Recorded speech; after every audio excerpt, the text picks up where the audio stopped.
Hey everybody, this is Talkative Carl back again for another comic book review. We're back at DC. As you can see, I shaved off my beard.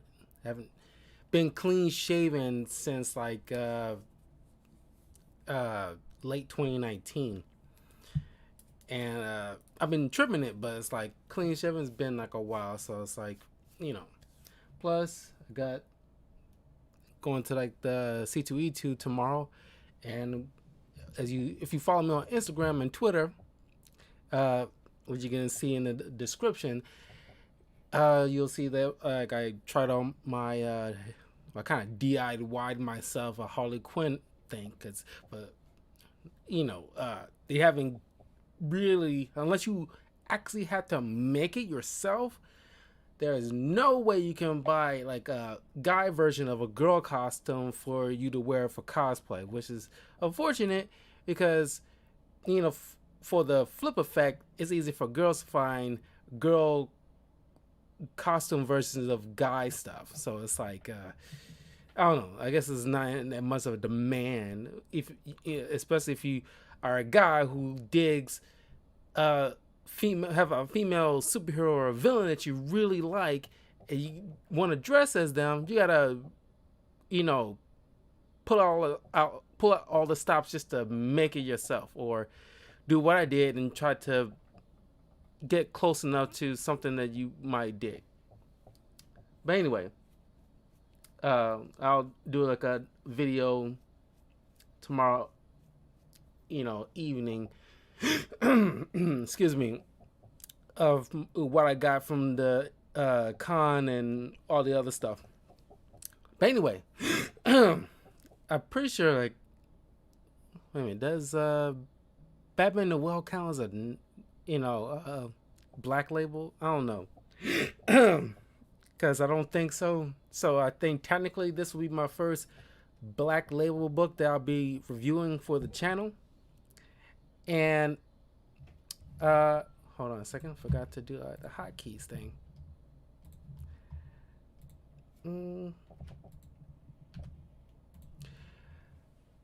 So yeah, I'll eventually get to like, cause there's Batman Damned, which came out a year before this book, cause this came out in Harleen came out in 2019. Batman Damned came out 2018. Really dug, the black label stuff. They still continuing, but as I mentioned, like other videos or even my video game walkthroughs, which I do live on my Twitch channel, twitch.tv/talkativecarl, as well as I post later on my YouTube channel. Oops, sorry. How like it stuck in my craw, how, because they've been vertical comics aside, they straight up prior to Batman Damned, at least when it was like maybe like a year and a half before Batman Damned, they've been announcing and promoting about like there's like adult comic graphic novels that DC will have like a separate, kind of like an Elseworlds thing, but like a separate thing that's specifically designed for people who are 18 or 21 and older, mature readers. And there was a situation in like the first issue of Batman Damned where Batman came from dealing with like a situation with the Joker, came back to the Batcave to run some analysis. He stripped all his Batman gear down. He's butt ass naked. He's technically in his own house. And just like anybody in this world who lives in their own place, and especially if they're alone, they are more than inclined to strip butt naked because, there's nobody else around to see. Now, of course, we see it because we're reading the thing. But people pointing out like, oh, you can see Batman's, well, it's not like full on, you don't see it, but it's definitely like there's like a indentation, or kind of like it's silhouetted, but you kind of see the outline of his dick. And uh I don't know if it's like it's probably a combination of both people poking fun at it, because like you can see Batman's dick kind of thing, and then some people causing a fuss, like usually moms or something like that out there, and then politicians or wherever, like their local governments like finding out about this is like, why would they they do something like this and put this out and blah blah blah. It was causing a whole uproar. Like you see like those late night shows like Jimmy Fallon and like there's other guys poking fun, like this is good marketing for you, but I guess at the time there was like a new person, some lady I think, who was running DC that got the like the CEO kind of position, whatever. So she's coming in, maybe not on her first day, but right in the general vicinity of her becoming the new boss. She's getting like flooded with all these complaints and all this other stuff about like people like not liking the idea like, oh, you can see Batman's dick and my child saw this, and it's like, why the fuck is your child reading something that was clearly, and that's what, like, I get it, DC is a business, it's like any other business, and she's probably got overwhelmed, so like she had to like do what she thought was appropriate for the business, which is pulling any either pulling any copies that didn't get bought, because if you manage to buy, I'm pretty sure it's probably rare and valuable if you manage to buy, because hindsight is 2020, so it's like I kind of wish that I knew this and I would have bought the one of the first books out the gate showing like Batman's dick, because that is not like I'm feeding for Batman's dick, but it's like I was like, okay, you got because whatever. But now it's like you will never have that anymore. Anything after that whole situation is completely kind of like edited out. It's like just completely shadowy. It's not even an outline or like a hint, because like the CEO caved, and it's not fair to say like what she should or should not have done. But I was like, I think a lot of people would agree, if just like with the Deadpool, the first Deadpool movie, where people still complain, even though for a year and some change Ryan Reynolds has been marketing like, this is rated R. This is rated R. Do not bring your freaking kids to it. If you do, it's on you. And yet, still getting, like I still remember, days after the movie release, still getting complaints. Just like with Batman Damn. I was like, if I was the CEO, I'd be like, too fucking bad. Because it was clearly marketed. I'm not sure if she was even paying attention about like how it was marketed, because I do remember it was heavily marketed about being an adult comic. That's why it's called Black Label. It's just like those Comic Codes Authority. If you see like certain comics that have like this little white box on the cover with a big letter A, they put that in there. And I believe it was after the it's called the Comics Code Authority. Back in the day, I'm pretty sure around the mid 90s or late 90s, it was a situation, because if you ever heard of fridging a person or something to that effect, it's in regards of the Green Lantern Kyle Rayner, where it was really effed up. The way they I don't know sure who the writer was. Maybe I'll cover it at some point in the future on the channel. But basically, his girlfriend got murdered by I believe a supervillain, and was stuffed in the fridge for Kyle to come home and see that later, and became like a motivation for him to track down the bad guy to deal with that.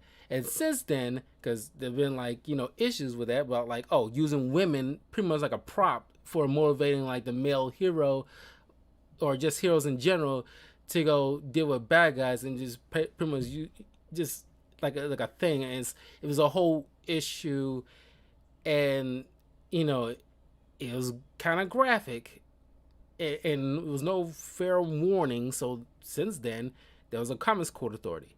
Don't know if they doing much of that now these days, but basically the Black Label imprint, like you see here on the cover of Harleen, pretty much indicates this is like adult. There's some adult images and languages.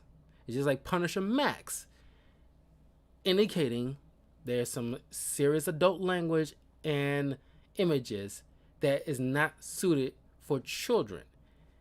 Do not get your kids don't let your kids get their hands on these kind of things. And if they read it, sit down and have a discussion with them about what they saw, rather than trying to like ruin things for everybody else who who like these kind of stuff, because you are too cowardly to sit down with your kid to like talk about difficult subject matters.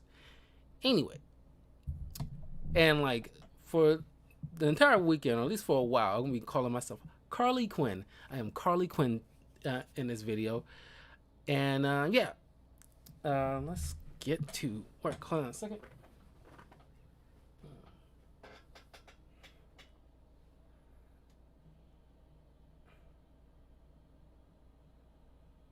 Man, my chair. I'm sinking in my chair.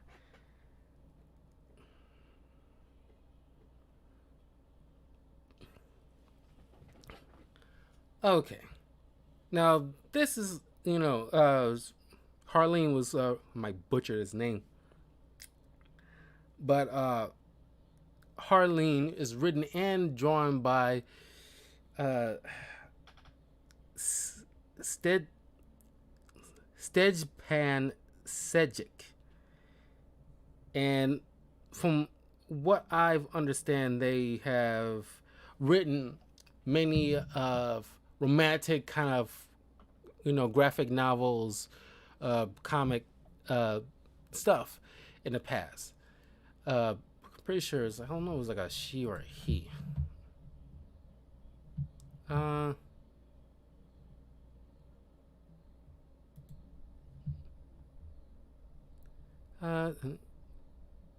Because I am not sure.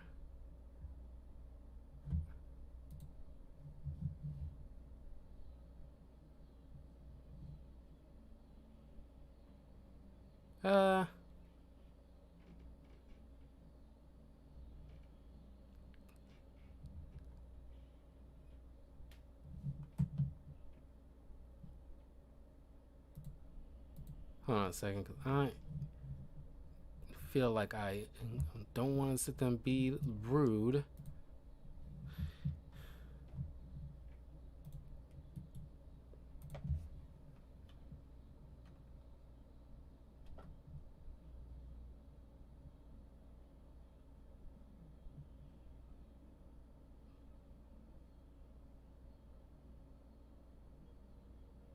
Yeah, it's a he.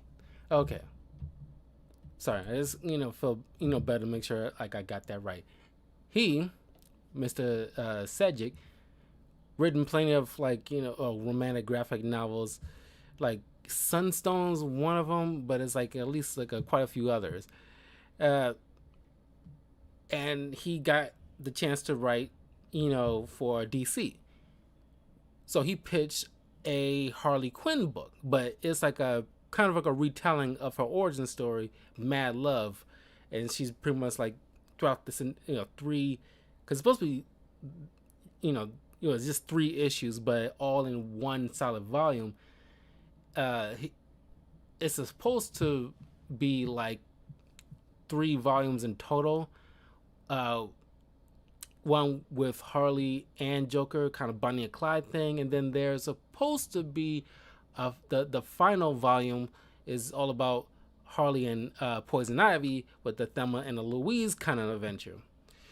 So each one having 3 issues in each volume, which I'm, looking forward to. Pretty much cutting to the chase.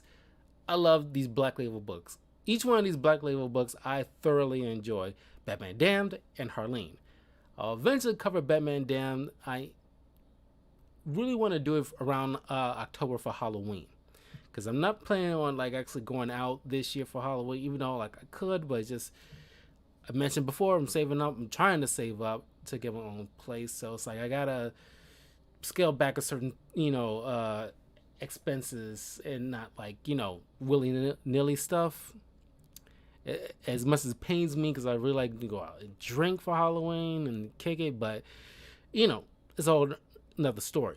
But anyway, you know, now the first time I've seen like the Mad Love storyline was in like Batman the Animated Series.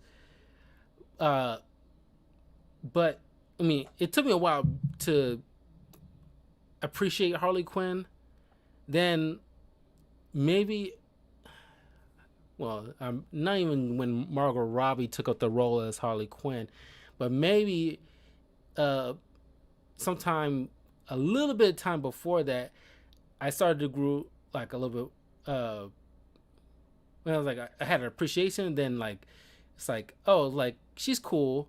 Then like, I grew to like really, and especially like in the past 5 6 years, I grew to like really love Harley Quinn.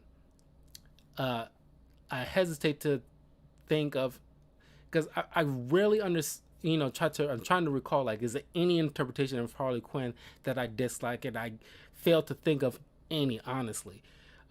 Even though like aside from Margot Robbie, the voice actresses who take up the mantle of Harley Quinn, Tara Strong, absolutely my favorite one. I love Tara Strong. Uh, One of my favorite voice actresses. Then it's like currently in the Harley Quinn TV show, there's Kaylee Cuoco, if you recall her from The Big Bang Theory. My first memory of Kaylee Cuoco would be from the TV show Charmed, and that was my first. She was in the last season or the last 2 seasons, I believe. I'm pretty sure it was just the last season of the Charm series. Uh, but there's also Arlene Sorkin, who does an amazing job, and she's usually around like they kind of go back and forth with Tara and Arlene when it comes to like the TV shows, video games, and certain TV shows.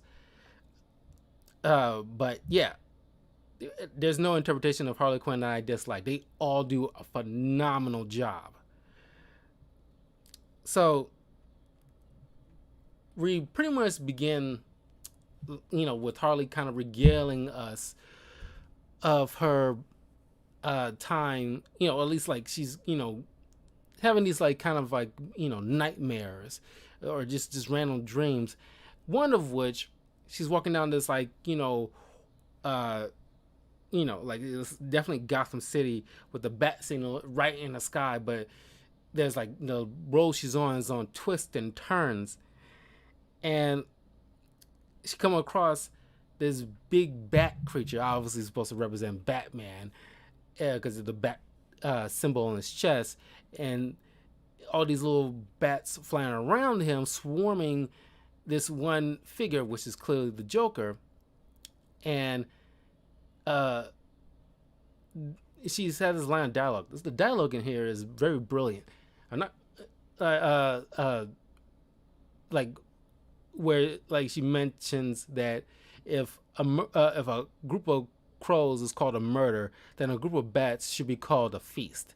And that always stuck with me when I watched. Like, that's a good idea, because I mean, like, just like the word embiggen for Miss Marvel became like something that is now in the Webster's dictionary to mean to grow and large.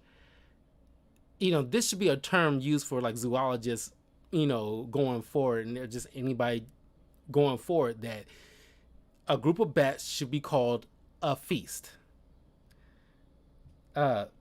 So she jumps in to protect the Joker from this bat creature, and like, she's my patient. He's my patient. Leave him alone. Stay with him. And like the bat creature's like, oh, you can't fix him, but hey, on your head if something goes wrong and he flies away. Then you excuse me, you go in the because this is years ago. Like I said, like Harley's regaling us of her origin story through her point of view, and she's in like an interview session talking with a man who was from the military, who like has been like not only dishonorably discharged but like put in prison for murdering somebody, or at least just murdering without just cause. Even in like the military, there's like there's supposed to be like some uh rules to engagement kind of situation. And he tells her about how like him and his friend went to military, had these kind of like lofty ideals. Like the one rule we have is like we will not harm no women or children, they're off limits kind of thing. And they're supposed to be on tour for at least like 6 months, but it's stretched into like a few years.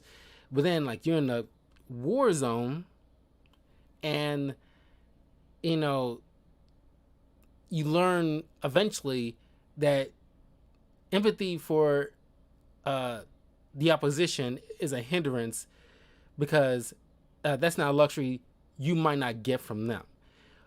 One such example he provides is that him and his friend went out to a bar, and they still overseas, but they're kind of like like off-duty kind of situation, and they meet this chick, and he encouraged his friend to go like try to talk to her because he's trying to get laid and blase. But the friend, neither one of them realized that she had like a razor blade hidden on her person, probably like in her stocking or something like that. And then he, slit his friend's throat from ear to ear. And then at that point, he just kind of like snapped. So he just unloaded his gun, and it didn't even restrain himself by just leaving it with like maybe like a couple of shots. No, he unloaded the entire clip into her head. And then this is what got him landed in prison. The fact that now is kind of like his heart is completely hardened, and it's like he doesn't even care anymore about like if they're them, they're the enemy. And he pretty much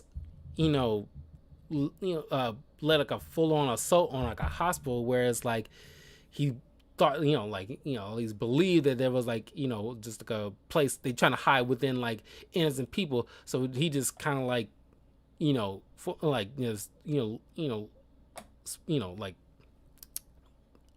shot up an entire hospital overseas, killing a lot of innocent people in the process.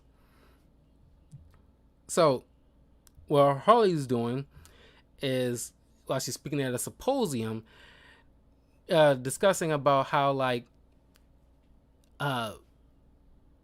there's if you put individuals in like a particular situation where it's like heightened sense of urgency, emergency, or just like threat all around, the part of your brain that's trying to like just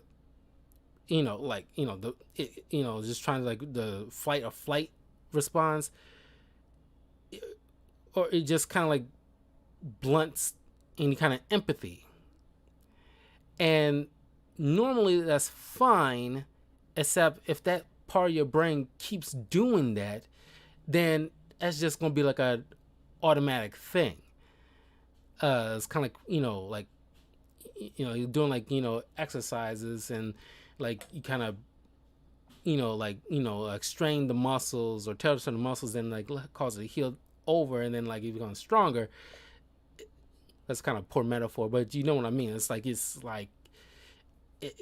part of your body is kind of like muscle memory. That's the proper metaphor.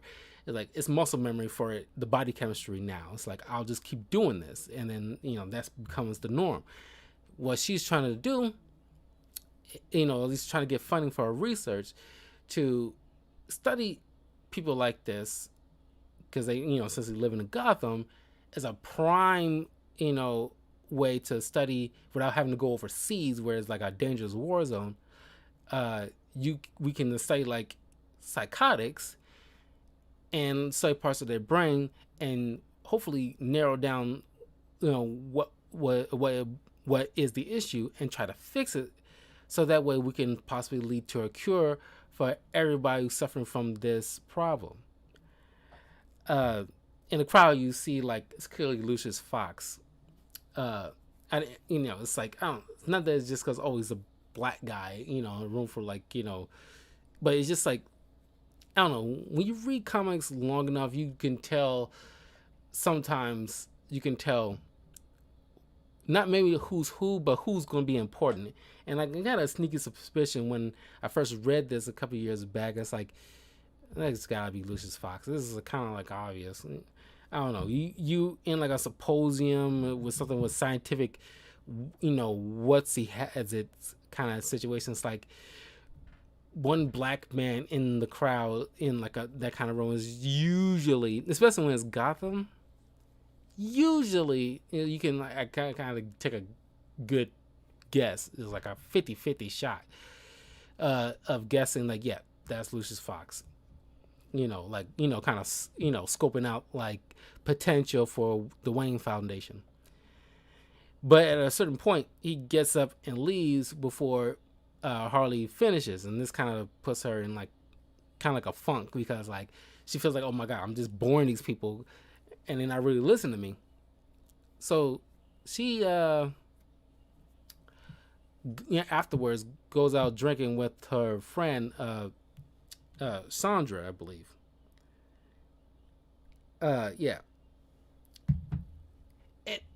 Here's one of my first issues coming across this book, and it's not, this book's fault. It's just in general certain comic books that once I reread this and this kind of clicks in my brain, it's like, why do certain writers and artists, or at least maybe just writers in general, write particular characters or creatures so distinct, and it seems like, they're gonna be crucial throughout the entire story, or at least pop up at least a second time. But no, Sandra, once you see Sandra, you never see her after this one, not this one panel. It's like at least she's in 1, 2, 3, 4, 5, 6, 7 7 images, maybe 8 and 9, later on when you see like, a flashback, but you never see her again after this point. And she seemed like a type of character that you will want, because Harley is like, obviously we're making some bad choices down the line, but it would have been like, I don't know, this is a Black Label book. It's like technically an Elseworld thing, but just like a retelling of Harley Quinn's origin story in like a Elseworlds format. It wouldn't hurt to have Sandra there to like pop in every once in a while, because it's probably like the closest thing Harley has to a best friend. It's technically kind of like colleagues, but it's like you technically can call her a friend, especially if you're going out drinking with them. And it would have been like, cool to at least have Sandra there as like a bit of words of wisdom for Harley, just to try, like her Jiminy Cricket that ends up failing to save Harley.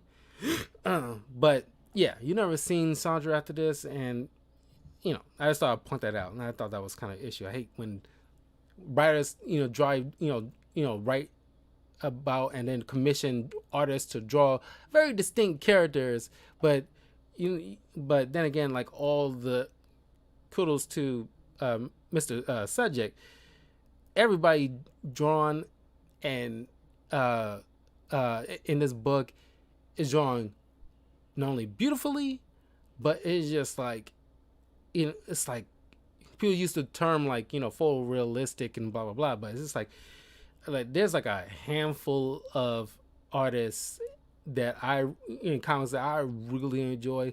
Jim Lee probably being number one. I did like a review of The Invisible Woman. There's like a 5-issue run of The Invisible Woman solo adventure that I did for the channel. You can check that out on my YouTube channel. And I mentioned about the art in that. Like, I forgot who was the artist in that. I'm pretty sure I mentioned them. But it's like these three, like, at least for the top of my head, I'm pretty sure there are at least a couple of more, are like, I love these arts in these comics. And I wish it was like more of these because it's brilliant. But like I said, it's like, you know, graphic novels, they usually take at least a couple of months of work in between each issue sometimes to get it this good. So I'm not gonna behoove them, they can't, you know, constantly do it.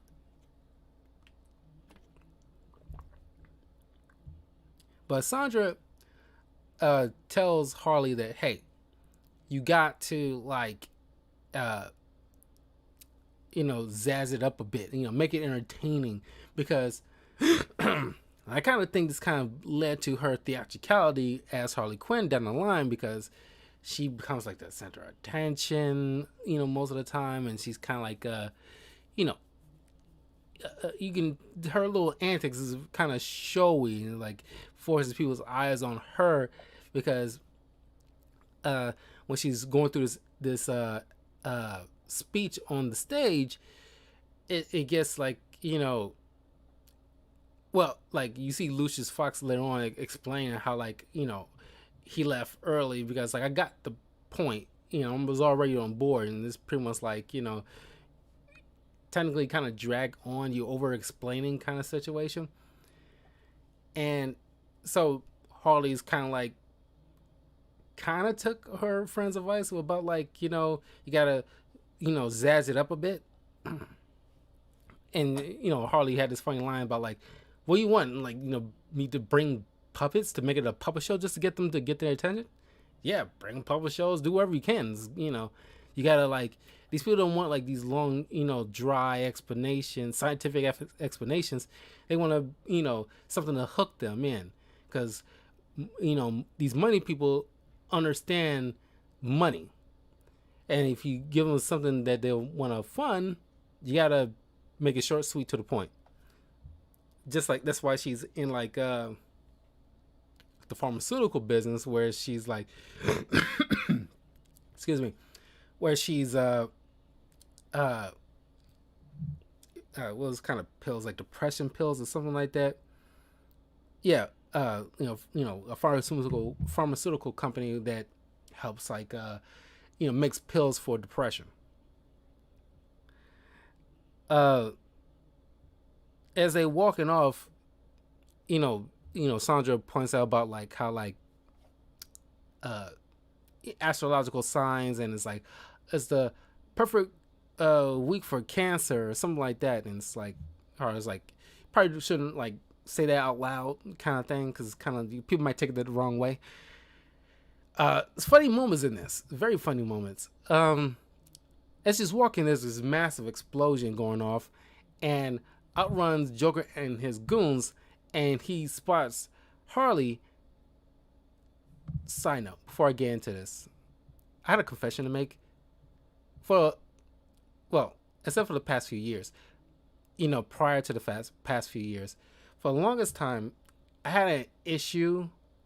I'm pretty sure, like, at that time, I kind of dated back to the first Injustice video game, up until the point of maybe 2019, getting into 2020, where it's like, I hated, past tense, the whole name of Harleen. And it's like, I grew up in my mind, maybe it's the Mandela effect, but it's like, it's Harley Quinn. Where does Harleen crap come from? And I assumed, because the first time in my mind I remember that name come across people's lips would have been like the Injustice game, in that little story mode where, you know, Prime Earth Joker goes into the Injustice universe, and he spots that universe is Harley Quinn, and he's like, Harley? It's Harleen.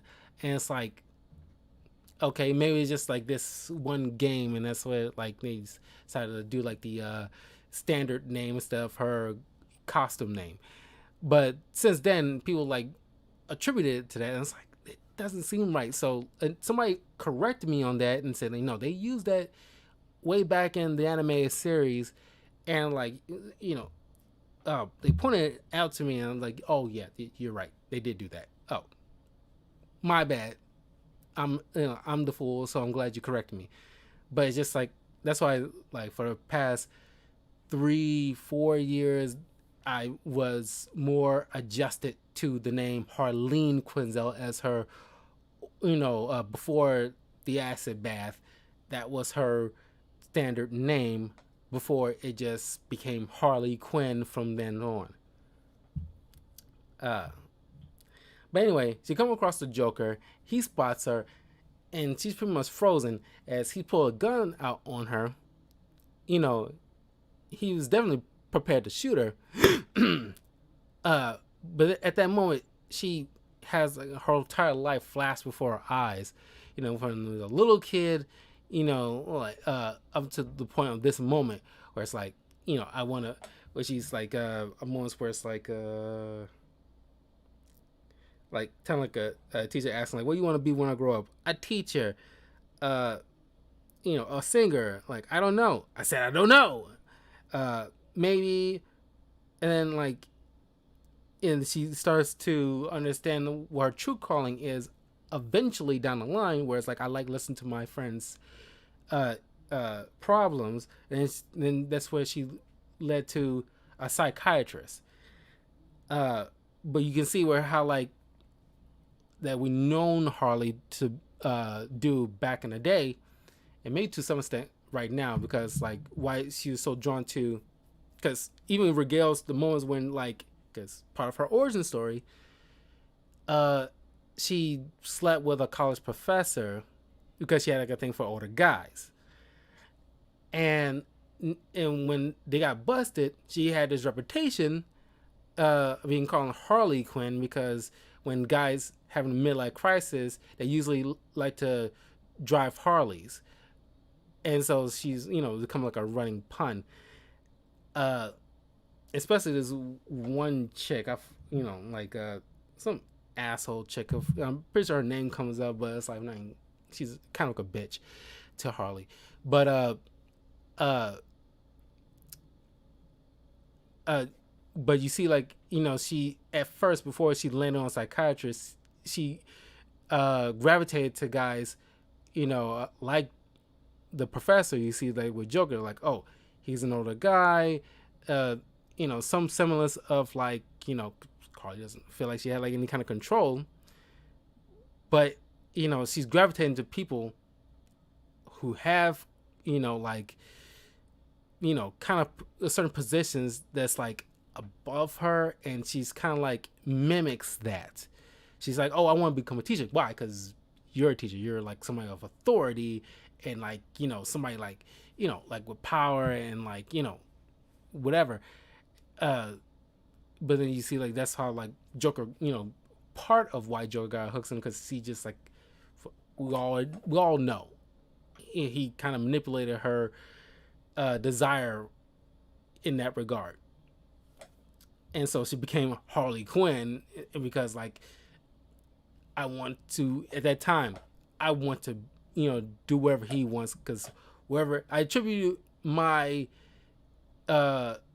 things that I care about in regards of whatever he cares about. Whatever he cares about, that's what like my main goal is, to make sure he's happy, even like, dressing up like a Harley Quinn and go on his like mayhem. It's like, because I love him that much, kind of thing.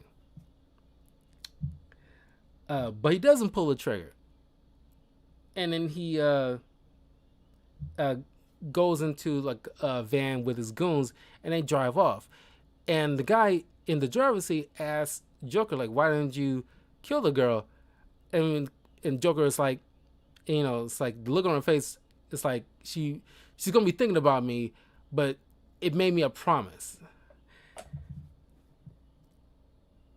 Uh, yeah, a promise that you'll see me every night in her dreams.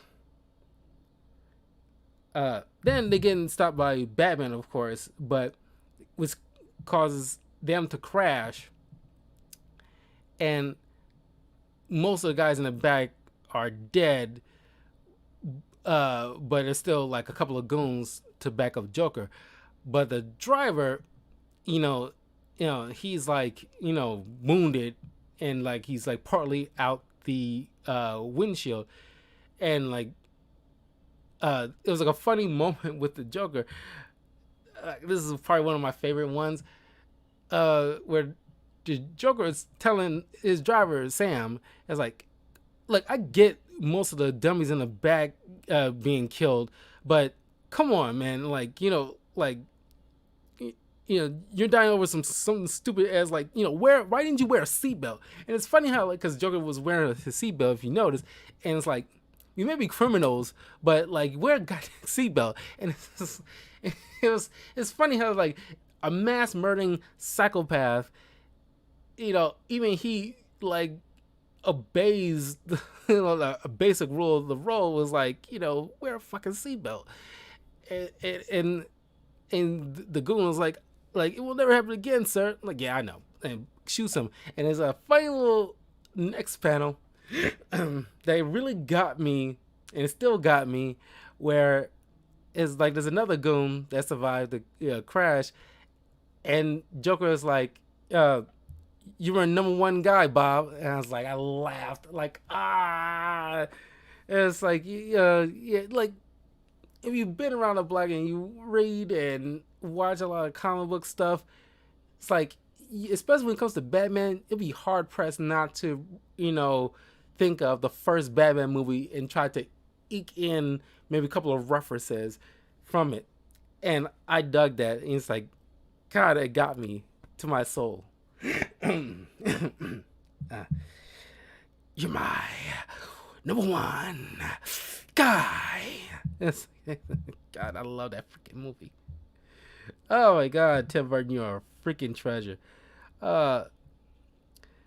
And of course, like, Batman is in this part gets very like, there's certain parts of this volume that gets very like reminiscent of Batman Arkham Asylum games, where there's like a smoke bomb goes off. It's like, it's clouding the streets right now. Now Harley's sitting there like just onlooking, and because her body's just froze, she's just just mesmerized by this whole entire thing.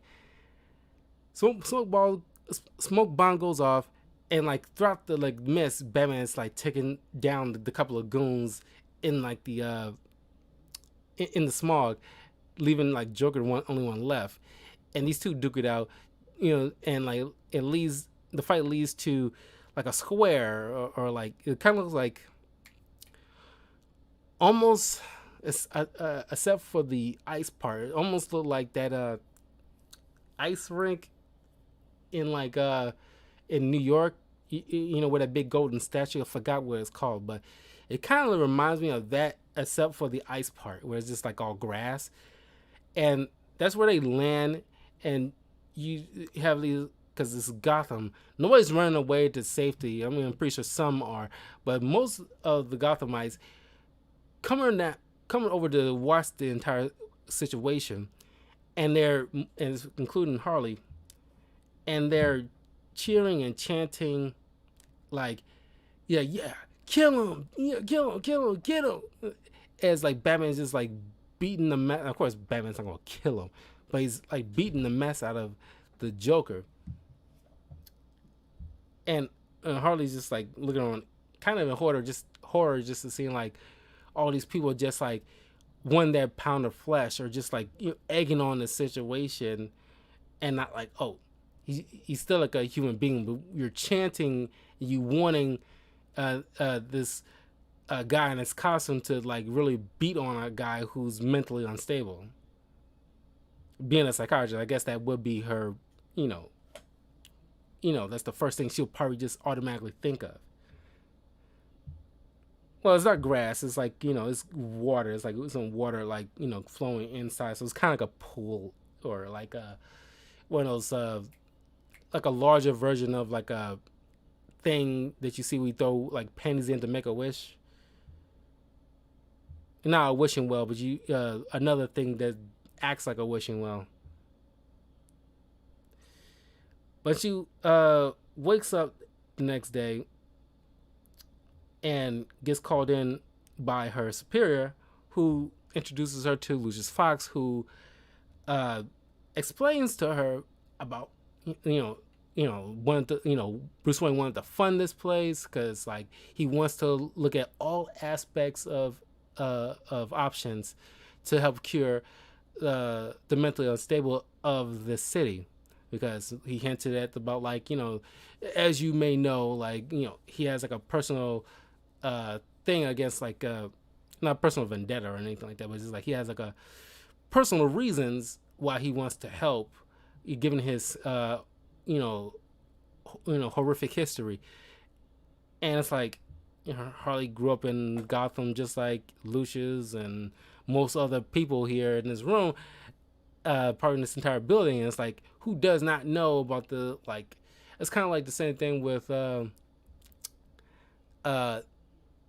like the JFK assassination or Martin Luther King assassination. Like it's like or even like 9/11. There's certain things that it's kind of like in the zeitgeist forevermore. That despite horrific, it's in your head. And it's like for most people, unless you're like maybe a a grade or two below fourth grade, there's no reason why you do not know this story about certain things that went on in the past that's like permeated the world, or at least the city that you're in. Maybe not everything, but you at least know the gist. So she gets her funding, and it's like a nice little moment where that you know what is this?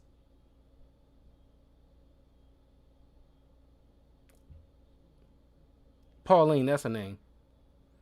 And she's screaming to like Harley, like because they was having like an argument earlier, and it's like, I'm not done talking to you, Harley. Yeah, we, uh, uh, and she was like, hey, Pauline, right here, and it just like flips her off, and I'm just thinking like, yeah, that's Harley, like despite the the librarian look she got going on, it's like, yeah, there's moments even before she becomes Harley Quinn. There's moments of Harley Quinn eking out, and like that's something that she definitely would do.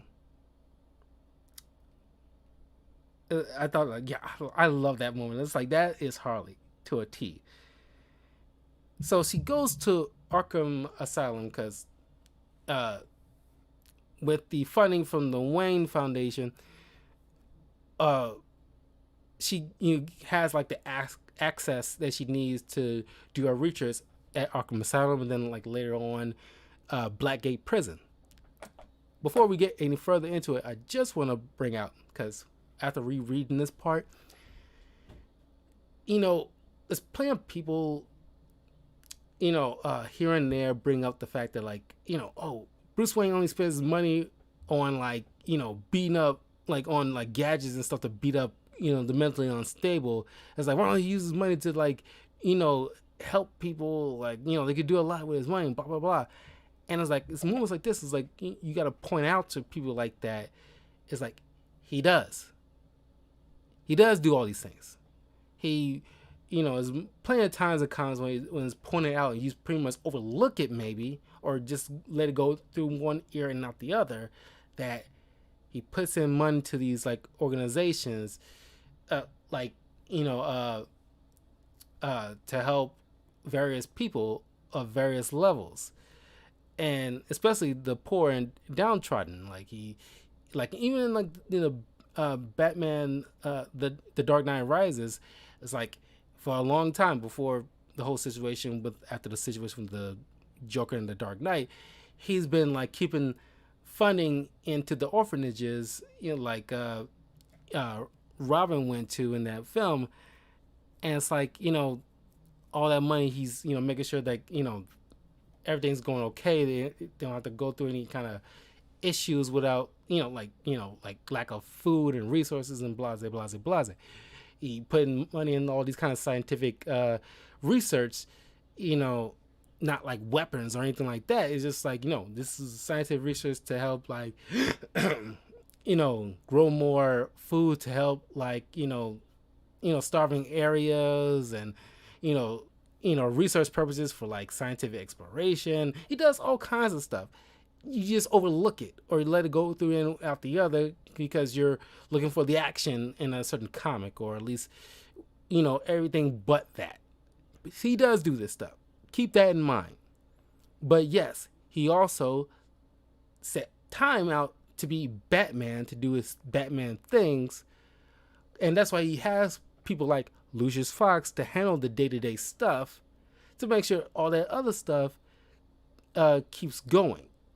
Or I guess currently Lucius' son, because like I don't know if Lucius Fox died currently in the comics or is dead currently in the comics, and his son is pretty much, I know he's kind of like Blackwing or something like that right now, kind of like he's trying to be pseudo Iron Man with like bat motif, but I'm pretty sure maybe he's like kind of took up that part of the role of Lucius Fox. Maybe, I'm not sure.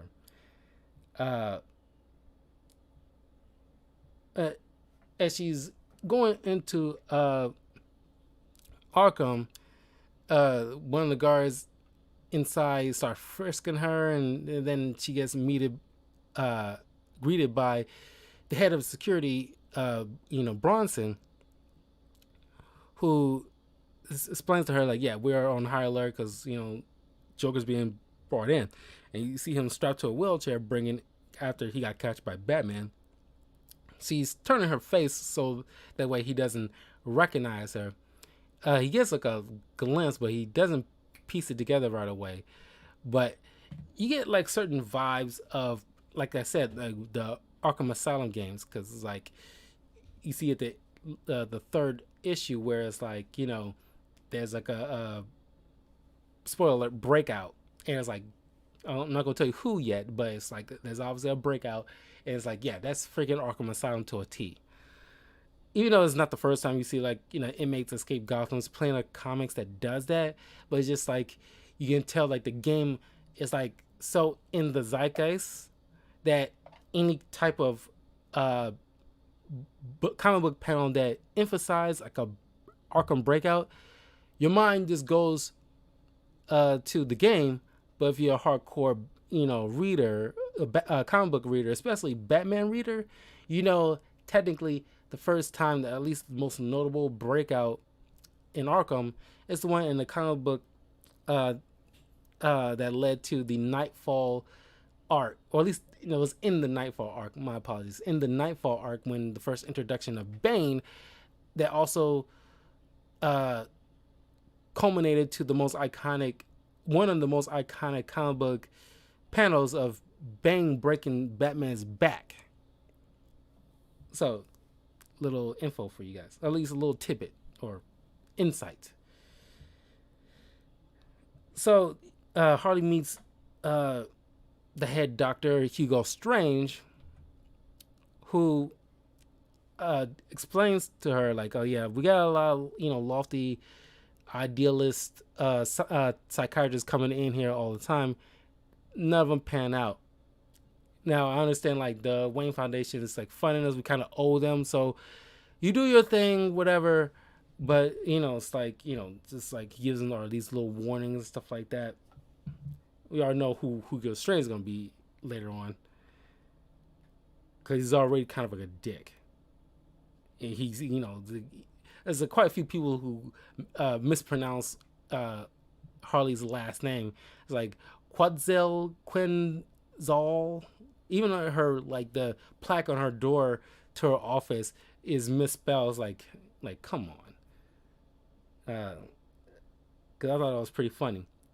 She got like at least 1, 2, 3, 4, 5, 6, 7 files of Arkham inmates. Obviously, the Joker, which she kind of just like said like, I'm not going there.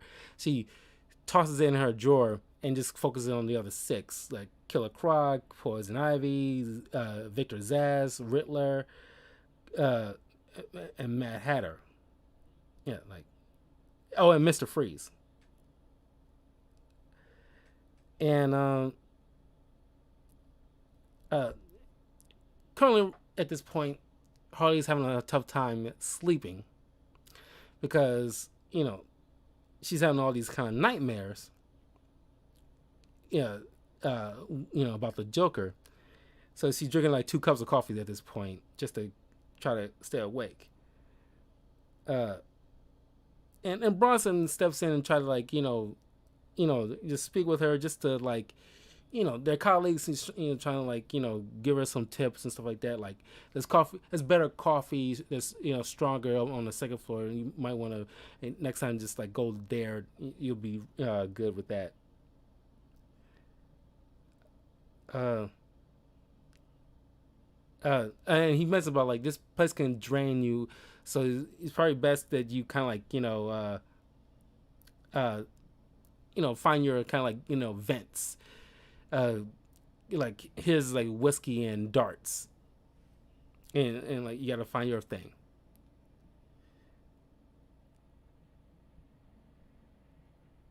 But at this point, Harley's getting like so exhausted with all these nightmares. She's just finally like, okay, F it. She pull out Joker's file and starts looking at all the previous doctor's video sessions with this guy because she's like, okay, the only way to get through all this is probably just jumping into it and get it out the way.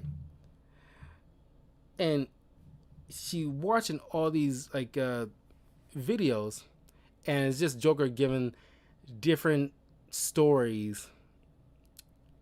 Just BSing a lot of these doctors. There's one instance where he just slept the whole entire session with one doctor.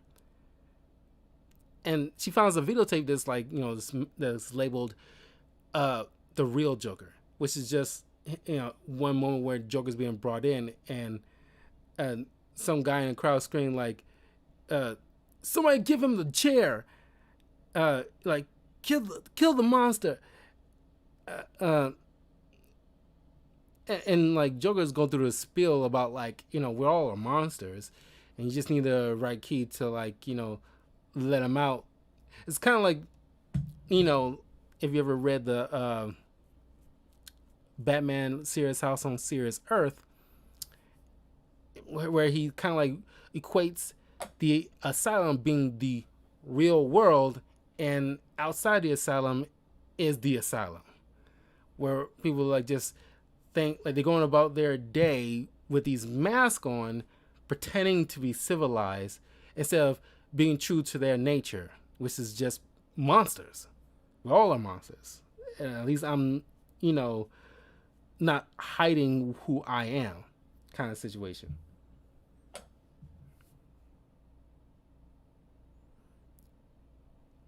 But she's still getting nightmares, and she's trying all kinds of things like, milk, tea.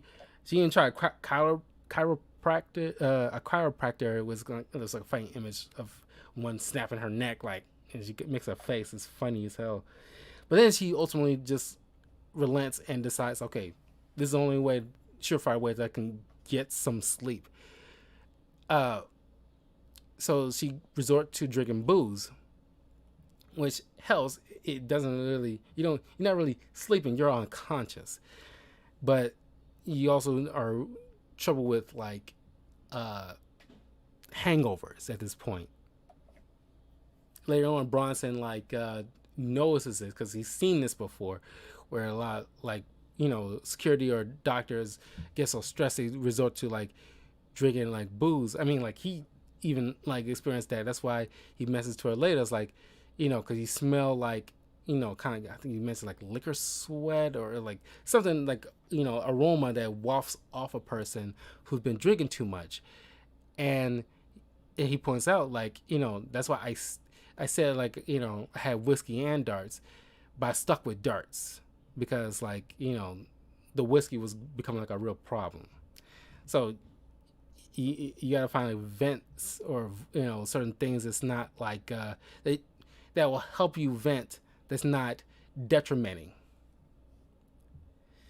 But then she's getting like a call from her superior, from her where she came from, mentioned that Harvey Dent wants to speak with her, make an appointment. It's kind of like and she's already suffering from like obviously like a hangover at this point, but he asked her to come see her at 7 a.m. at like Gotham Park, and it's like I get a sense of like a power move here, but also it's just like in retrospect, this is ultimately just like a dick move. It's like, why 7?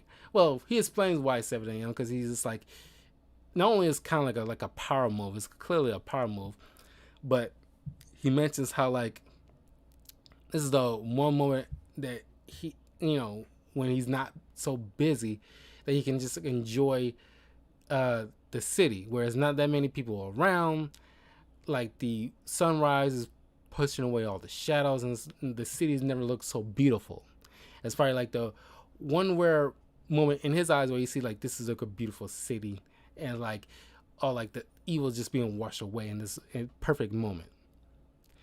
So he calls her over just to ask her to like stop her research, because he believes that if she ends up finding anything in any of these patients, then all these sleazy lawyers will use that as an excuse to get their clients off when they do horrific things. Like they just use that as an excuse, like, oh, I was abused as a kid, or this happened to me or that happened to me. And it's like every little sob story you can think of, they will use to avoid hard jail time. And he shows Harley this coin is double-sided, but it was given to him by a mother of a victim who lost her kid because of a criminal that got early release, and assumed it like, oh, like he learned his like lesson, he's rehabilitated and blah blah blah, he's a changed person. But then he ended up killing her kid because they released him, and she gave him that coin to remind him that it's like, no matter what side, nobody's changed. And Harley doesn't believe that bull crap. And it's like, first of all, that's not a real coin. Second of all, if you get yourself a real coin, and maybe you'll learn like a new perspective kind of thing. I'm not cutting my funding for you. And I like this line here from Harley in like a thought box, where it's like, throw both of our wildest ideals and what we, because like she mentions earlier about like good intentions lead to like the road to hell kind of situation. She thought it was like, it's funny with all that talk, 6 months later from this point we'll both become murderers. And I like this last one of my favorite panels out of the entire book. I mean the entire volumes, one at least, there's like a few, but this is one of my favorites. Like this little image of these two people who are just normal people functioning in Gotham society, and they don't have any clue about what they will become. And this is 6 months down the line, like who they will be.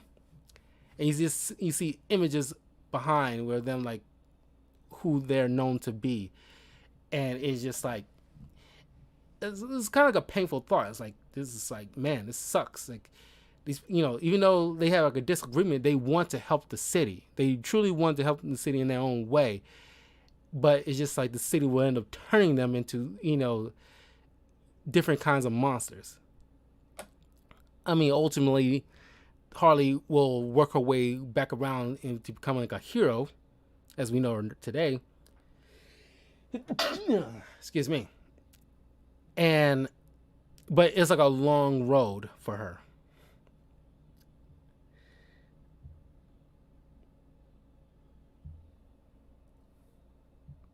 But then she finally went face to face with Joker, and he's like, "You look familiar."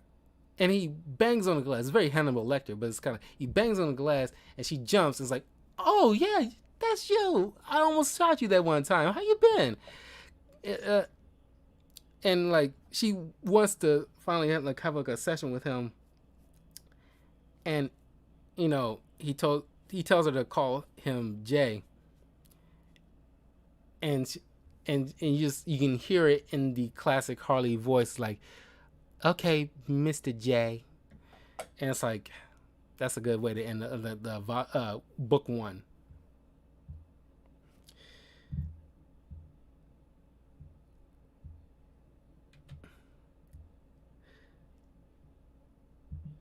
Mm-mm.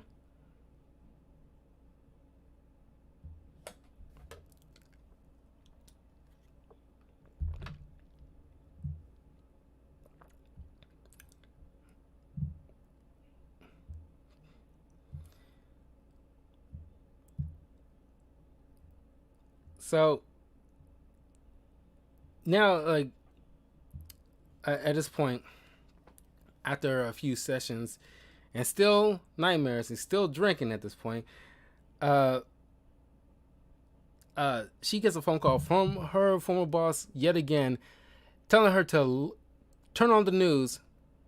And this is the moment because a few months have passed at this point, and or at least I mean it wasn't specified, but clearly some time went by, and you see the moment where like at the courthouse, as Two Face is prosecuting uh, Maroni, yeah, Salvador Maroni, and it's kind of like coincides with like because you get like two of the classic story origins in one. She not only covering like Mad Love as a whole, but you also get a little bit of the Long Halloween in this because in Batman Long Halloween, which I don't think I covered yet, I really want to. Is one of my favorite Batman stories. Where it's kind of like an origin story for Harvey Dent to become Two Face down the line.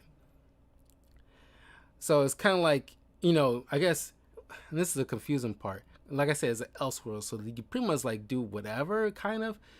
But it's like you see images like Batman rolling with like Robin and Batgirl, but you also get moments like this with Harvey Dent. But it's like at that current time that like this probably would have been like during the events of the Long Halloween that kind of would be year two leading into three with after Batman Year One. And this is where that's the whole story with like Long Halloween. It should be set around that time, which means that Robin and Batgirl should not be a thing yet. And of course, the whole Mad Love Harley origins, like it's fine. That part is fine because like it will be a while before she becomes Harley Quinn when Two Face is already a thing first. But anyway, Sal is in the courthouse. Somebody hands him what seems to be a coffee cup, and in this story, it appears that like Harvey got into his position thanks to the money given to by Sal funding his campaign. Of course, at the time, Harvey did not know, either did not know or did not believe that Sal was this big crime boss until Sal comes asking for favors after he's become district attorney. And, because he has a grudge against Dent because Dent, because his son got pinched and he asked for like Harvey to get him off. Harvey like, no, like I'm doing my job. Like, I'm fighting for justice and you're a kid and you are part of organized crime and I'm bringing you guys down. So he prosecuted got the kid sent to prison, where he eventually got killed in prison. Sal blames Dent, so now it leads to this moment where Sal threw acid on the left side of Harvey's face, and like, put ends up, the pain was so excruciating, literally put Harvey in a coma, and it's erupted into this big thing now. Uh, with Sal getting, because I get this at this point, I guess F it now, because like you probably would have a shot of, with a good lawyer, you probably got a shot before with like probably getting off, or at least out on bail or whatever. But now you do this in front of you of cameras and other cops and what have you, and now okay, you're just going off the river at this point. But I guess Sal just doesn't care. So, on the transport to Blackgate, holding Sal gets interrupted, and Sal gets captured by these vigilante group calling themselves the Executioners. They videotape them executing Sal Maroni in front of, because they sent the tape to all these news outlets, and there's certain moments that this like the acid being flung in Harvey's face, and Sal getting shot execution style. Some news outlets cut away before the situation got worse, and other outlets decide to zoom in on the exact thing for everybody to see. But of course, like after Sal gets popped, here comes Batman and Robin come bursting in, and to take down these guys. Harley goes to, because he has an appointment with Gordon, and she sees, she walks with him to see like the interrogation of one of the executioners, which the executioners turns out to be cops who believed in Harvey Dent, thought like he used him as like a martyr, because as like Joker pointed out, this, I'm not saying like the Joker is right, but it's just like there's moments where, not even just in Gotham, but just in general, like there's places or just people sometimes have breaking points, and when you're working in Gotham, especially as a cop, you see a lot of horrific stuff, especially when you're dealing with supervillains like the Joker, and you're doing like horrific stuff, and it's like they, like, as Harvey puts it, like you might as well put like a revolving door around these prisons, because they keep going in and out instead of just staying in, because that's how prison's supposed to work. But like certain cops like had up here, like lots of them getting have friends and family that lost their lives to these criminals, and like because Gotham doesn't have the death penalty, so these criminals somehow or another gets released to do that exact damage again, and they just reach their breaking point and decides, okay, we're gonna exact true justice, and like we're just done. And so and that's the spiel this guy is given in the interrogation. Harley needs to have some kind of confirmation on something, and she asks Gordon. She wants, because I guess it's common knowledge that Gordon has some kind of rapport with Batman, and she wants to have like a talk with him. She wants to ask him at least one question, and Gordon is like, "Okay, wait here. I'll come get you in a few hours." Or maybe not a few hours, just like a little bit. It's already kind of late, so he comes get her, brings her to the roof where Batman's waiting, and she asks Batman, "Do you believe they can be rehabilitated? Do you believe there's hope?" And Batman said, "Yeah, like I believe that there is, these people can be redeemed." And she's like, "Including Joker?" And like it was like a specific line. Oh no, she asked him like uh uh, why you don't kill? I was like, I don't kill because as hard as it is sometimes, uh, it's still the right choice. I don't kill because because I don't want to give up on them or myself. And she asked, like, so you believe there's hope for them? Like, and he said, I hope there is. And even the Joker, and he says, like, I do. Do I think he can be helped? May have tried.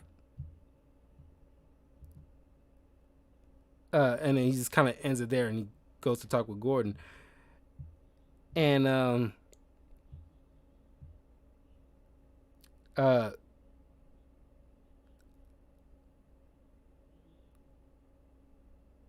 and she's just like, I just got a desire to return back to Arkham. So he heads back to Arkham, where uh, she has like another chat with Joker, and he pretty much gives her the riot act about the one bad day kind of line, where it's like you know situations like you know like you getting pushed. It's like it's like the line from The Dark Knight. Insanity is like gravity. All you need is a little push.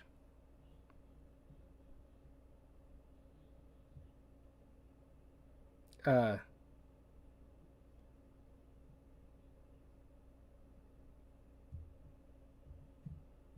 he points out like yeah, they use the cops use Batman as kind of like a like osmosis, or just like you know they condone what he does because it's something they wish they can do. They wish he can do the things that Batman does: come in, burst in, no warrants, no that red tape, and just break bones and like kicking ass and all this other stuff.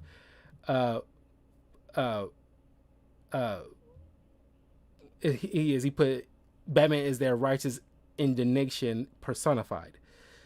Uh, uh, you know, he crossed lines that they wish they can, but Harley points out like not all lines, and it's like give it time.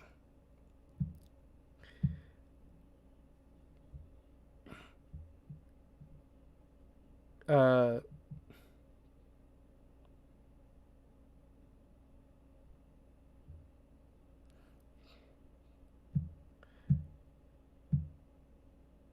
and Harley asked him just point blank, why didn't you pull that trigger that night? I really want to know.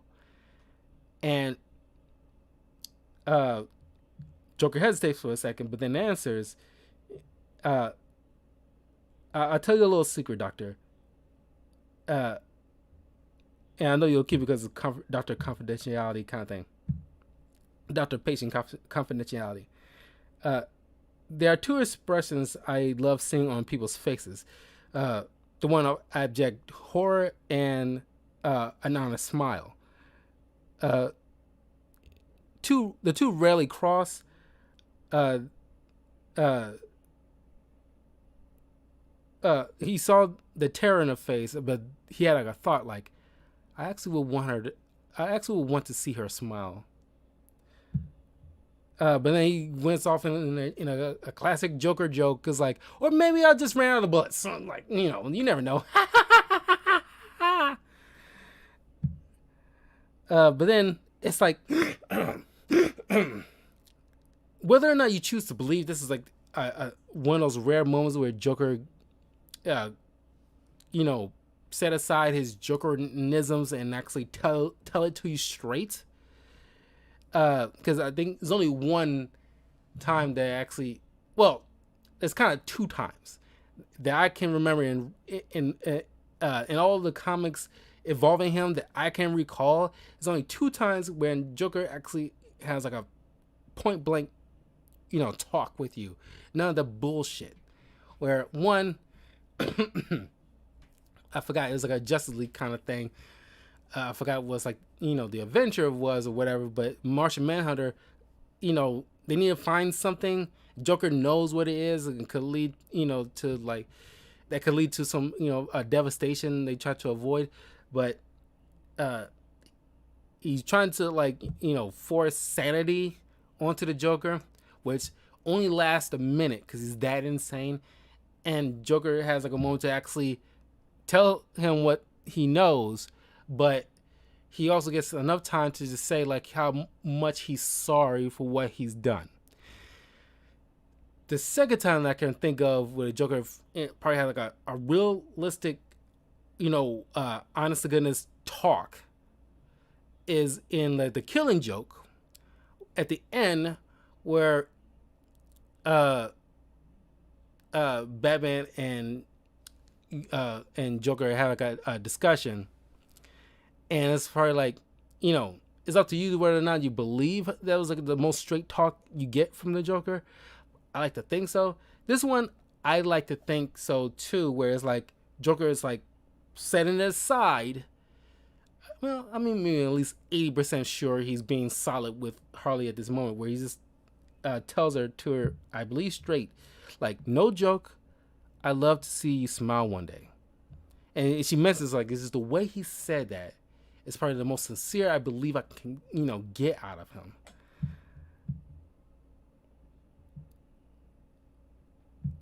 And she's starting to have like dreams now with like these clearly monsters, but they're having these little human masks on, pretty much like a personification of what like the Joker's ramblings were discussing about how like everybody's a monster, they're just pretending to be civilized.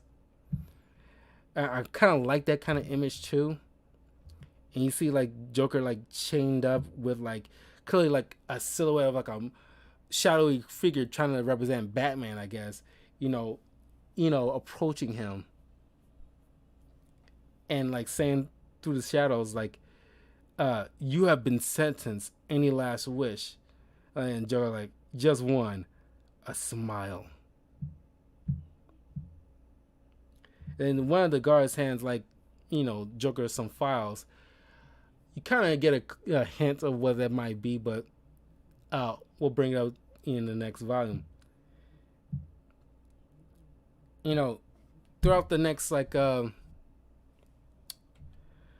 group of in her interviews with the other patients that she's supposed to be monitoring, she's like not really paying attention to anything they're trying to say. She's pretty much like she's supposed to be writing in notes, but it's like she's just like making tally marks and stuff like that. But you can see like I love these little nice moments. I'm glad they Sejic included Poison Ivy into this, because you got to include Poison Ivy in this. In like Harley stories in some way or fashion, but there's a moment where like Harley gives like a different room for Ivy to like have some kind of sunlight thing, like she would appreciate that. But then it was a nice little funny moment where like, because she's using like a notepad and like Ivy points out like couldn't use a tape recorder, like how insulting it is. You pretty much writing on dead trees in front of me. And it's like, I thought that was pretty funny. That would be kind of stupid, right? It's like, I remember I believe it was the Harley Quinn show, I think it was the first season, where it's like someone tried to give, I think it was Kite Man, tried to give a bouquet of flowers to Poison Ivy. And my first thought was like, you dumbass, why would you give a eco-terrorist, someone like Poison Ivy who loves plant life, pretty much uprooted plants, to give to her? Like, I get the sentimentality, but it's like she points out it's like giving her a bouquet of dead babies, because it's like that's not something she would like. You should make sure no, well, she points it out, but I think Kaiban pointed out like after that, it's like, oh no, they're plastic.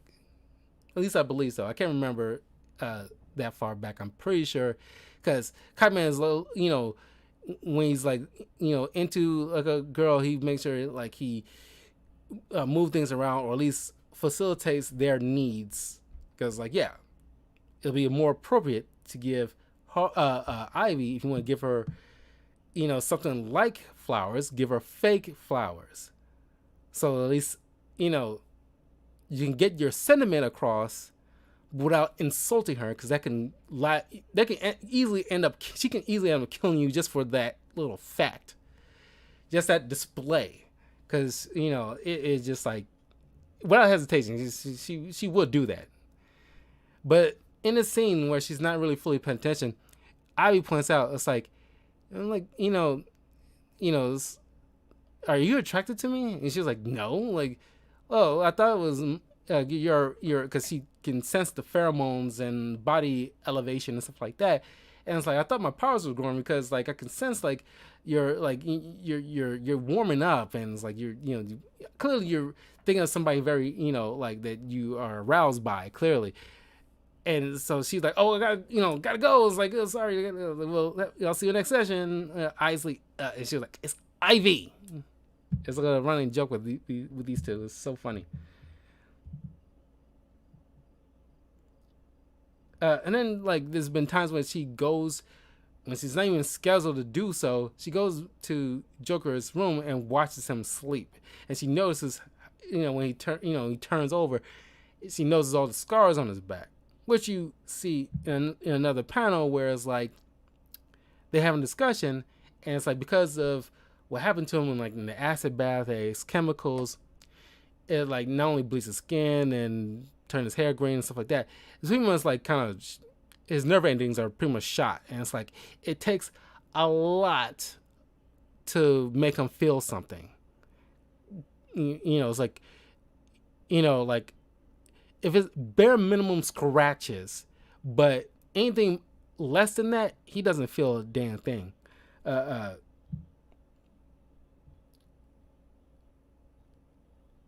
But then, like, sometime later, Harvey, wakes up from his coma, and I like his POV version, his POV, because like the left side is clearly like bloodshot. And like his campaign manager is like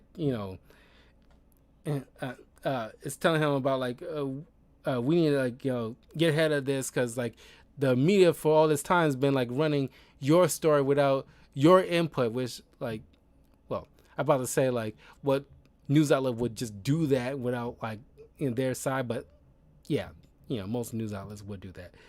But Harvey, says like set up like a press conference 3 days from now, and like the nurse there is like, it's not a good idea. It's like we gotta like, you're not even fully healed yet. We haven't even started the process. As a matter of fact, and clearly not listen to him.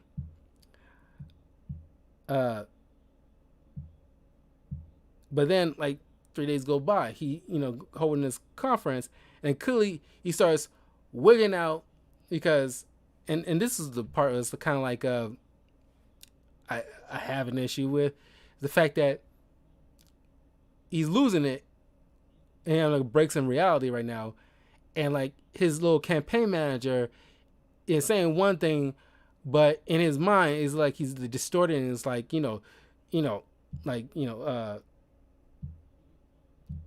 he's like make them afraid, Harvey.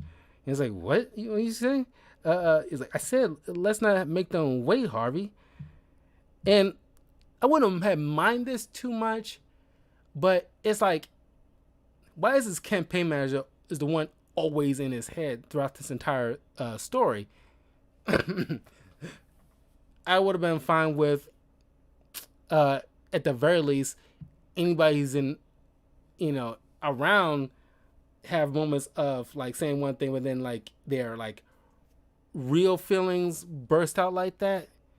But either that or like the traditional Harvey way, where he's just like his mind is split into two, and you have like two thoughts kind of thing. But now it's like Harvey Dent at this point is now Two-Face, and he's pretty much like relieved of duty at this point, because he's currently like telling like, because reporters are asking him like, what do you think of these executioners, and it's like he just loses it and say like starts shouting, these guys are damn heroes, and it's like these people can't be redeemed, screw them, we should just execute them all, blah blah blah.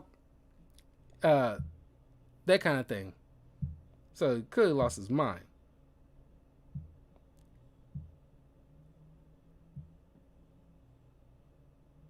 And then Harley had this epiphany thanks to like her remembering uh, a discussion she had with the college professor she ended up having sex with in class about like this joke his professor told him uh, what is the difference between a sociopath, a psychopath, and a narcissist. Harley answers like they're all varying degrees of antisocial behavior, and he's like wrong. The difference is how quickly you grow tired of dealing with them. And it's like a good psychiatrist uh uh uh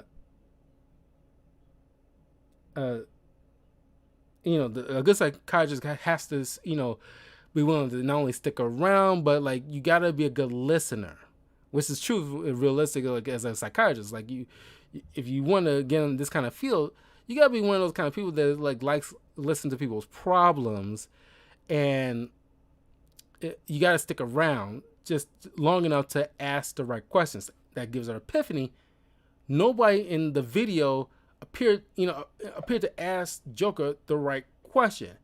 I didn't even ask him the right question. So she races back to Arkham, and like in the next session, it's like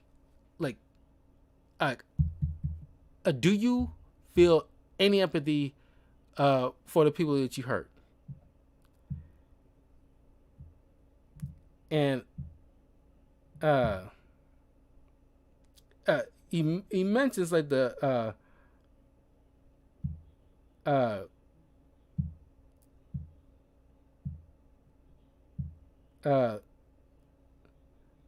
what is it? The first victim on the streets of Gotham is empathy. And of course, the next dialogue gets very reminiscent. The words get switched around quite a bit, but it's essentially the same thing. He's telling her is what she heard from that military officer. And he's at this point, he's really like getting his hooks into her at this point.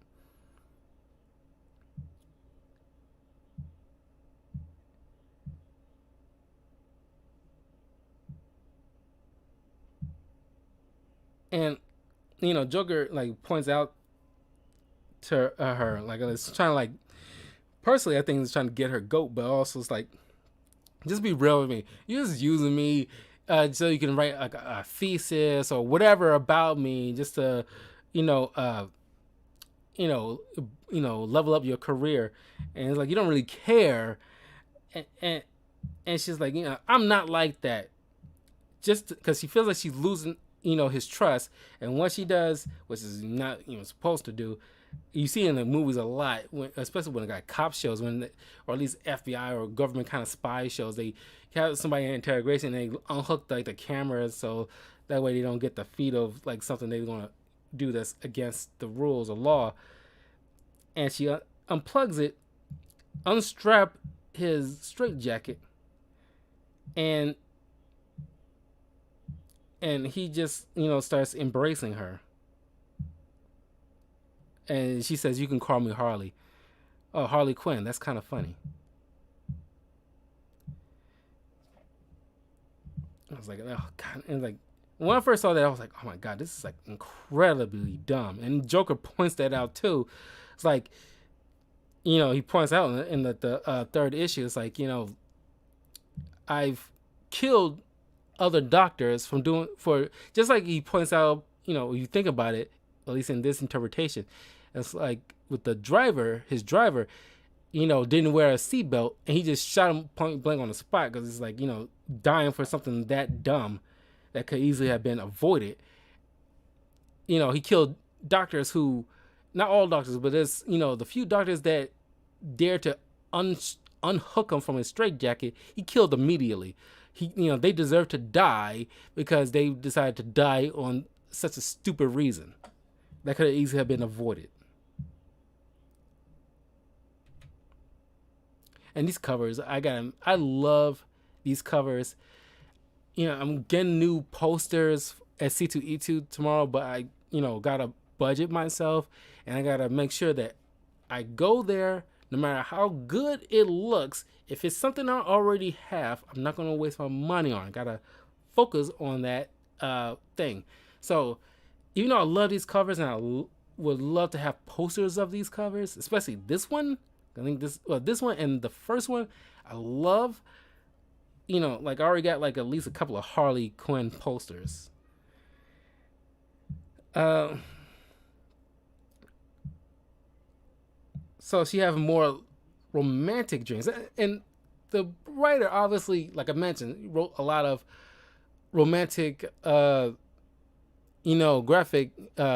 comics before, and if you look at like his other works, you see, especially from the covers, how similar in vibes they are, and it's like the way that characters embrace, the way they're drawn, is just like it's so distinct and smooth, and it's like the realism of people is nothing exaggerated, and it's like I think it's beautiful, and I love to see more of this guy's work. So of course, like Hugo Strange finds out, obviously, why wouldn't nobody find out about her cutting the feed, and he loses on her. Like, okay, you gonna have to sign a waiver because I'm not gonna be responsible if you do stunts like that. This facility is not gonna be responsible for your death, and so no one will get sued here. Just for your little research. And of course, now things are getting hot and heavy with her and Joker. She finally gives him a smile. Then Bronson is approaching. She hears him out coming up to the door, and so she quickly puts back on her straitjacket and all this stuff, and she snaps at him. It's like, do not interrupt my sessions, and like he just checking up. He's just checking up on her because just making sure like she's okay. But and then Bronson points, like makes a statement about like Joker being like a monsters, or at least the inmates in general are like monsters, and she's like, I would appreciate also that you refrain from calling my patients monsters. They don't appreciate that. I don't appreciate that. And he's like, oh, I'm sorry, no, my apologies, kind of thing. And he apologizes again, when she, comes out. And she's like, it's okay. It's just like, it's got to make a standard rule around me at the very least. And you see, like, throughout these three issues that, the certain twists and turns that Harley takes, that things that could have been avoided that she chose not to do. Like embracing the friendship of Bronson being like the biggest one in my eyes, whereas like moments like, he points out to her that, hey, there's somebody here who's celebrating a birthday. There's no alcohol, but there's cake and pop. You come down this hall with me. We can like have some fun and whatever. But she chooses to go the other way. She took the other path, the dangerous path that leads back to the Joker's room. So it's just like, it's heartbreaking, but in a weird, twisted way. In retrospect, if Harley never, got with the Joker, we wouldn't have the Harley that we have today. It's one of those weird, twisted things in life where it's like a terrible thing usually happens to people that lead them to do greater things in life, because like Oprah Winfrey, like she was, and like Tyler Perry, they was homeless until they became like, until they later become like billionaires and stuff like that. It's kind of effed up thing apart, like a thing about life that does things like that. But I think it's it's kind of funny. And of course, like Harvey's in his house, and then or an apartment, And here comes some officers who are, executioners. Which, by the way, I forgot to mention about how like Gordon's already up, up to here with a lot of people who, there's a lot of people investigating his department now because like those executioners that was caught, they're from his precinct. So now, he's getting stressed from all the investigation. Now it's like a few more of these cops who haven't been a part of the capture of Sal and execution of Sal Maroni and got caught by Batman. Now they're like waiting in the wings, and then here they are showing up at the doorstep of Harvey Dent and want him as their leader to actually make real changes in Gotham. And Harvey is like, flipping his coin and once again having like that weird image of his like campaign manager like in his ear. And it's like, I don't care for that personally. I kind of wish it was just him, like a dark him speaking to him, his dark side speaking to him. And instead of, or at least at the very least, people, appearing in and out of their, standard side and their dark side popping out to say what he thinks they really want to say. Either one of those would have been more preferable, in my opinion. But like I said, it's like one of those couple of bad things I didn't care for the story. But then he starts having this conversation with them about like, yeah, we're really gonna do things, make some real changes. And it's like, he was like, yeah, we're in. And one officer is like, I am in. And in my mind's eye, I like to, because he kind of, this version of Two-Face kind of reminds me of the Telltale Batman game. And that version of Harvey Dent, it kind of sort of looked similar in a way as far as like facial structure. But a little bit of the Harvey Dent from the Nolan trilogy a bit.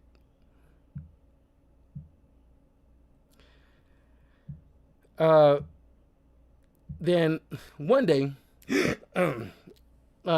coming to work, Bronson is informing Harley that like she can't go see Joker right now because Batman's interrogating him, and she just loses it and she goes charging in. Hey, I'm not Gordon. You can't just come in here and interrogate my patient without my permission.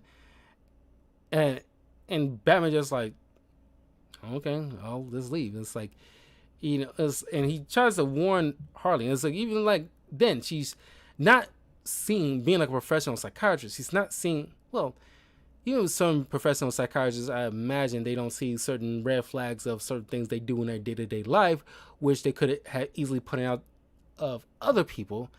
But Batman in this case is trying to warn her. I was like, like, very well, I'll leave him in your hands, but be careful with him. If you stare into the abyss long enough, and then she interrupts him, and like you might find a broken man trying to climb out. A difficult task when you keep breaking his bones, Batman.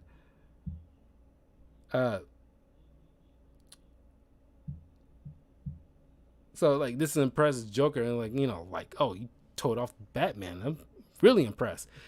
But it's just like, it's weird. Like, why didn't like because Batman can easily had like told her off like, hey. Of course, Batman's usually a man of few words of anybody outside the Bat family. So he only says what needs to be said. But it's like, he could have, like, this guy's like this guy murdered a lot of people.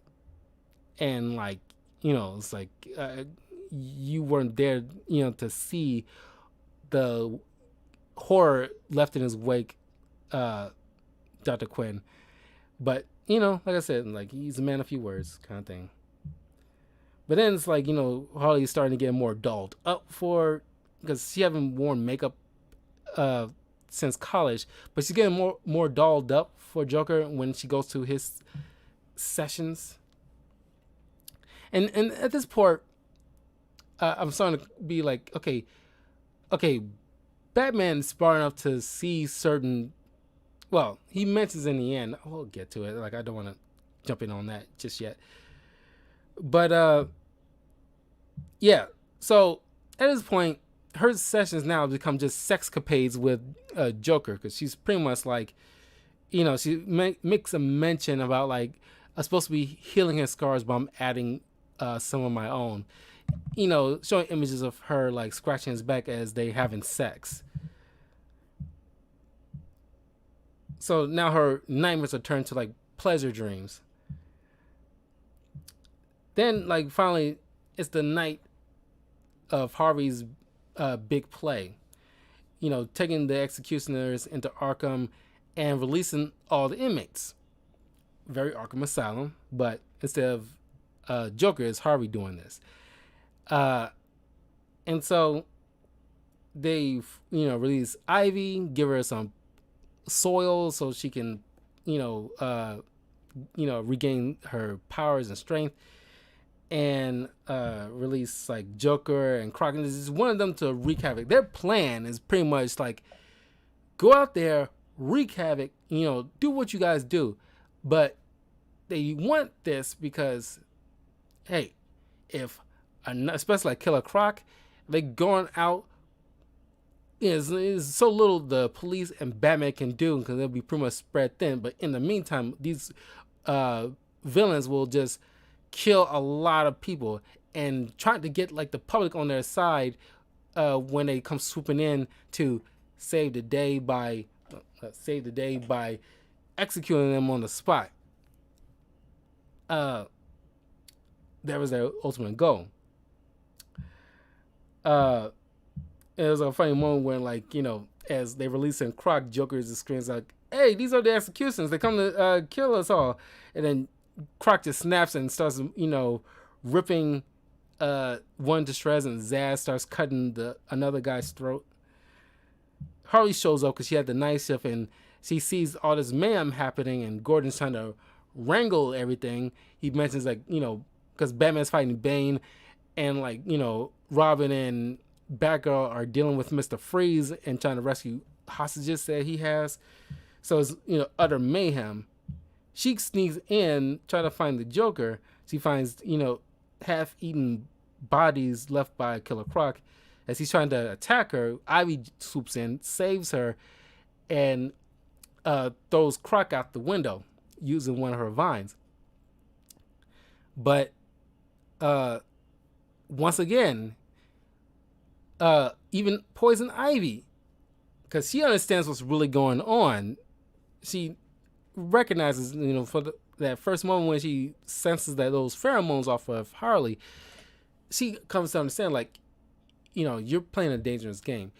Like, if you want to live, you need to get the hell out of here right now. She even makes a big ass exit, which, Ivy walks right through.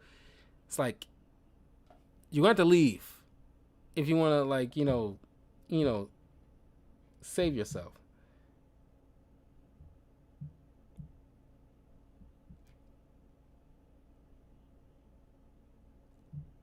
It's like, you're only truly safe if you leave. Then that guy who gave the security guard that gave Joker those files, he bumps into Joker and it's like, Joker, you gotta help me. And it's like, you like, I gave you those files, don't kill me. It's like, I'm not gonna kill you. You did give me those files, I'm not gonna kill you.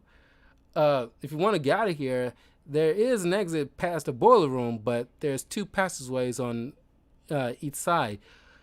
One leads to the exit, but there's the other that leads to where Zaz is doing his thing.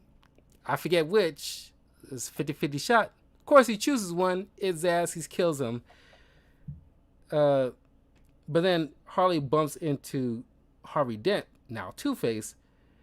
And now he's like, got like a huge grudge with Harley, thinking like, she's part of the problem of these criminals who's out there and just like, she's encouraging, he feels like she's pretty much encouraging these kind of behavior to continue to do what they do, giving them an excuse to do it. Excuse me. Joker well, Joker swoops in a minute, but he flips a coin, choosing whether or not like he should shoot her, but it comes up heads, and he's like, best 2 out of 3, and Joker comes in like, that's cheating, Harvey. And he points out to Harley, it's like, you're not out of the woods yet. You're cheating too. You're cheating me on. You're only supposed to be having like a therapy session with me. Then Joker gets the one up on Two-Face and starts like beating him with a brick, and it's, he makes a joke like, I'm gonna tell you what my barber tells me. We're going to even things out, and starts like bashing his good side with a brick, and Harley stops him, just before he ends up killing him. And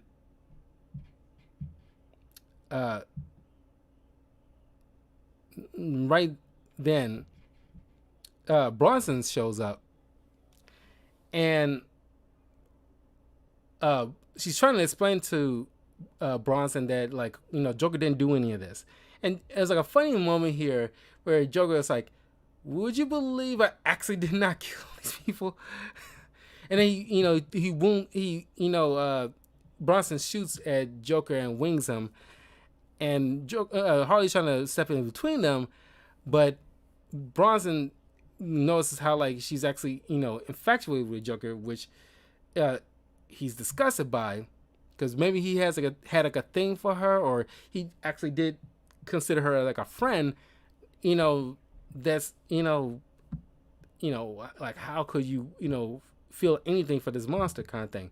So he puts a gun at Joker's head and he's like, give me a reason. He really wants Joker to actually do something, so you have a reason to actually execute this guy.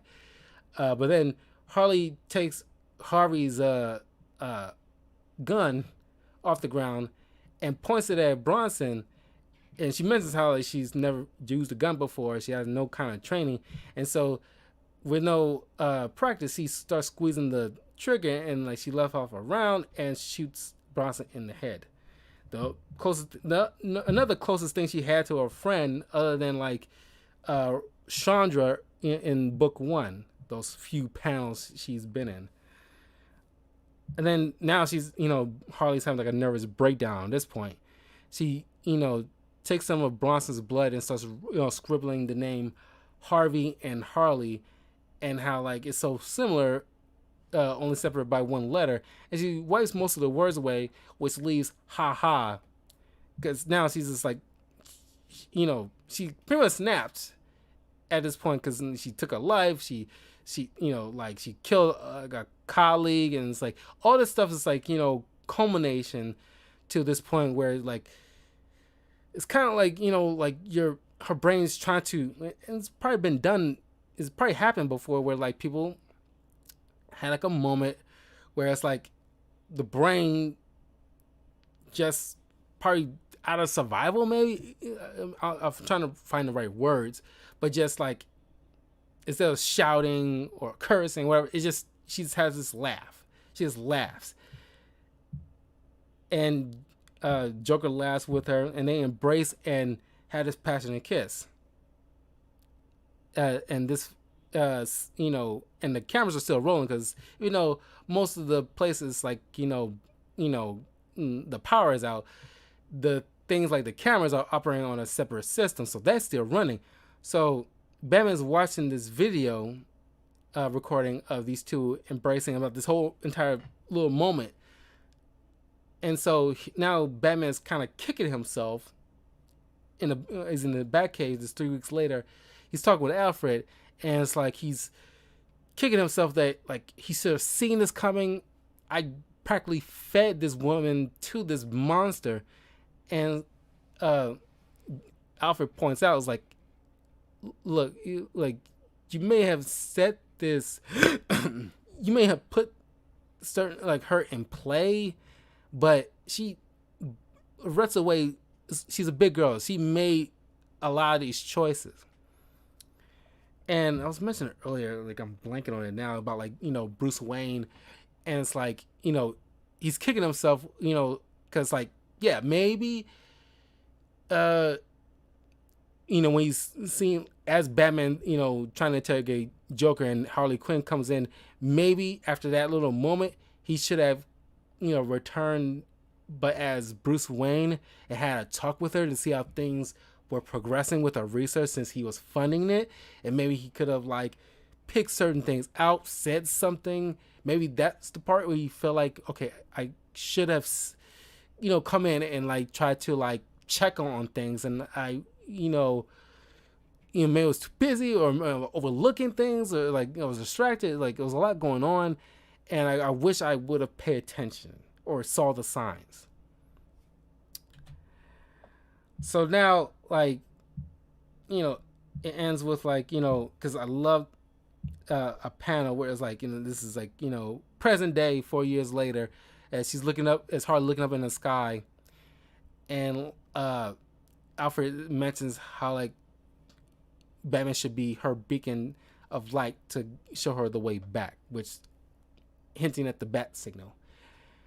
And there's like a final page where it's like Harley's, strolling through this kind of like, obviously like a Joker hideout, but it's, like a funhouse kind of area. And there's funhouse mirrors that she's passing by, and each one has Harleen trying to break through, because Harley Quinzel has her locked away in the recesses of her mind. And this part is reminiscent to I'm pretty sure, Batman Arkham Knight DLC. No, not Arkham Knight. Arkham City DLC, where you get to play as Harley Quinn, and there's moments where she's having like, her original persona, her same persona, talking to her in spurts here and there, while she's doing her Harley Quinn thing along the way on this kind of like a mission, or trying to save. I'm pretty sure it was Arkham Knight, because she was trying to save. He's trying to release Poison Ivy from capture or something like that. But yeah, like I love this book. It's supposed to be more. The same writer is supposed to be also working on a Poison Ivy Black Label stuff.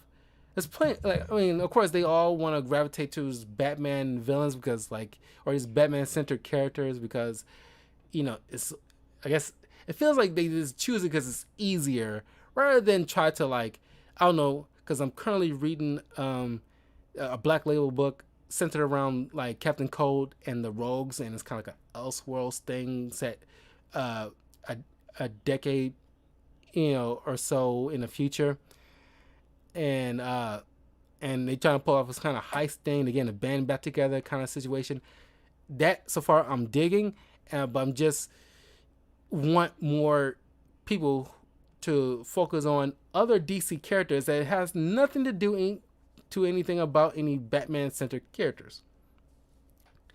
And once that Rogue thing is complete, I want to do that for the channel, because I always thought if they making a Joker movie and they already announcing like a sequel and everything like that, if I was a director, I want to focus on making like a like a Ocean's 11 type of movie, but with the Flash Rogues, and have like Captain Cold as like the George Clooney persona, and like the and his sister be like the Brad Pitt, the only two like they actually like the closest ones out of the friend group, and bringing everybody together to rob like even bigger like bad guy.